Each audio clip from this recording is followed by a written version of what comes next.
नमस्कार दोस्तों, स्वागत है आपका हिंदी नॉलेज शो में। तो दोस्तों, डीआरडीओ ने एक बार फिर से बहुत बड़ा कमाल कर दिखाया है और जब आप इस कमाल को सुनेंगे तो आपको डीआरडीओ पर बहुत गर्व होगा। क्यों? क्योंकि डीआरडीओ ने फाइनली एसएफडीआर का एक बहुत बड़ा परीक्षण किया है। और आपको बता दूं कि जो ये एसएफडीआर टेक्नोलॉजी है ना, ये दुनिया के मात्र कुछ चुनिंदा देशों के पास ही मौजूद थी।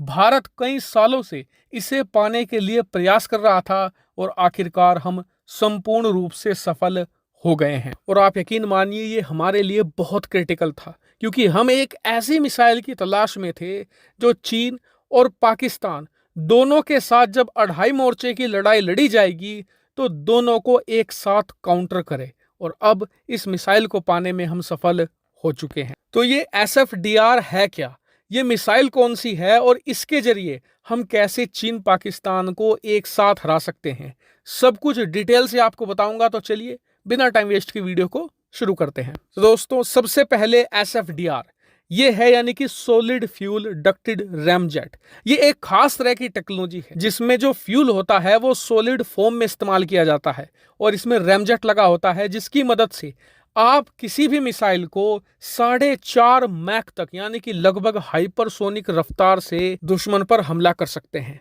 और बताया जा रहा है कि भारत इस एसएफडीआर टेक्नोलॉजी का खास इस्तेमाल करने जा रहा है अस्त्रा मिसाइल में। दरअसल इस समय जो हमारे पास अस्त्रा मिसाइल है उसकी रेंज बहुत ही कम है, रफ्तार भी बहुत कम है।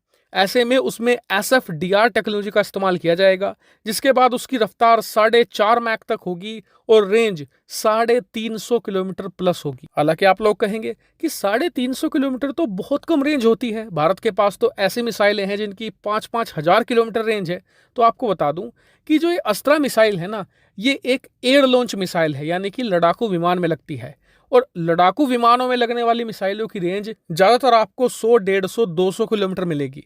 और जो 350 किलोमीटर की रेंज होती है इसे लॉन्ग रेंज माना जाता है।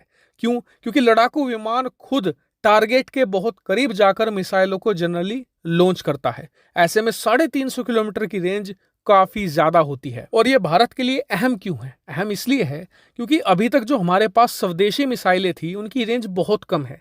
ऐसे में अगर लड़ाकू विमानों की लड़ाई चल रही है, एक तरफ चीन है एक तरफ पाकिस्तान है, तो ऐसे में लड़ाकू विमान पहले पाकिस्तान की तरफ जाएगा, वहां पर हमला करेगा, उसके बाद चीन की तरफ जाएगा, वहां पर हमला करेगा। क्यों? क्योंकि मिसाइलों की रेंज कम है।